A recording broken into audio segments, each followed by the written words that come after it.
नमस्कार दोस्तों, आज सोशल मीडिया पर हर जगह एक ही बात चल रही है, एप्स्टाइन फाइल्स। लोग कह रहे हैं कि इन फाइल्स में मोदी, अंबानी, अडानी, ट्रंप और स्टीवन हॉकिंग जैसे बड़े बड़े नाम लिखे हैं।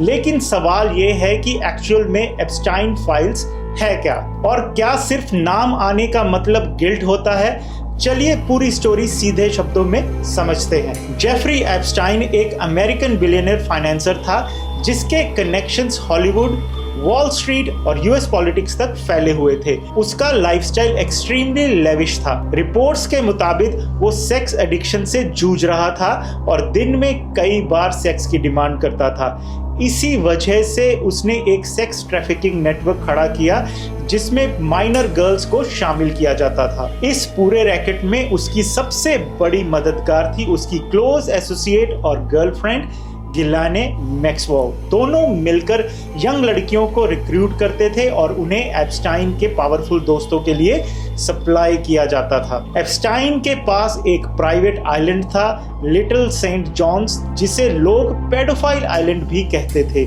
उसका प्राइवेट जेट लोलिटा एक्सप्रेस भी काफी नोटोरियस था।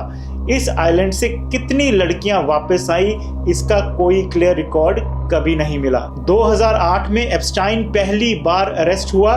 चार्जेस सीरियस थे, लेकिन उसके पॉलिटिकल और फाइनेंशियल कनेक्शंस इतने स्ट्रांग थे कि उसे सिर्फ 13 महीने की लाइट जेल पनिशमेंट मिली, जिसमें ज्यादा टाइम वो जेल के बाहर ही रहा।